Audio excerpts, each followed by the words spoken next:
Welcome to UHY's guide on IR35 Off-Payroll Reform in the private sector. You're going to be hearing a lot more from me and from other UHY advisors as we're going to be releasing more videos and blogs to support you through the changes that are going to be happening in April 2020. So what are these changes? IR35 has been around for a very long time and it's there to address whether a contract is seen as deemed employed and therefore subject to income tax and national insurance. A contractor operates through their own personal service company, a PSC, and it's their responsibility to assess whether they're inside or outside the scope of IR35. In 2017, HMRC introduced the off-payroll rules into the public sector.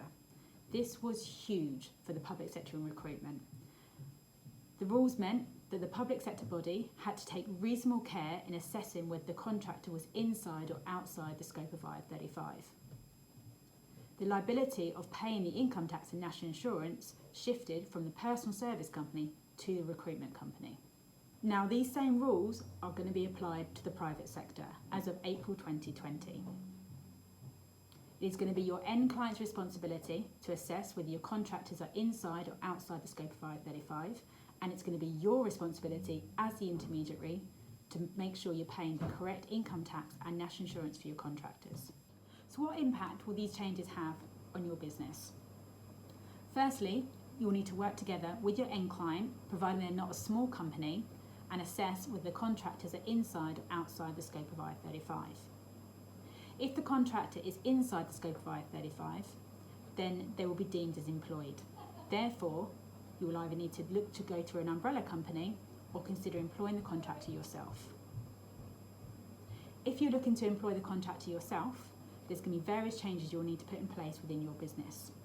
The contractor will be subject to income and national insurance payments in the same way that any of your other employees are.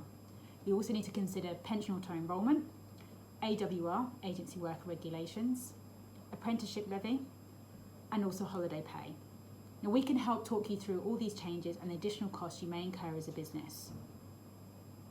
The next step is to see how these additional costs are going to impact your margin and whether you can pass these extra costs on to your clients.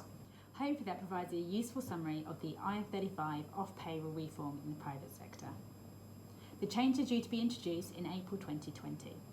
So what can you do now to prepare for these changes? Firstly, we recommend assessing the size and scale of the impact this will have in your business and looking at how many contractors, assignments and clients will be affected by this change.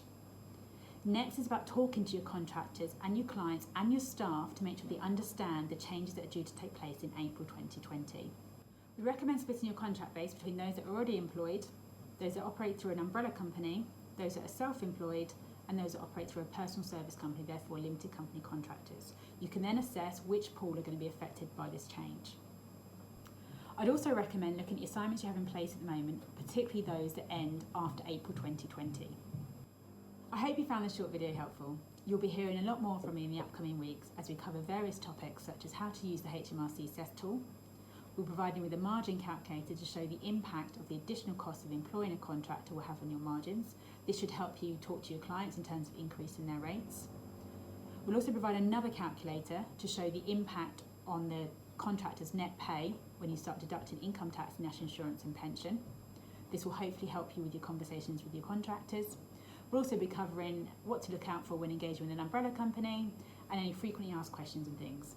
If you have any questions on this topic, please feel free to get in touch with your usual UHY advisor, or feel free to email me, call me, or message me on LinkedIn.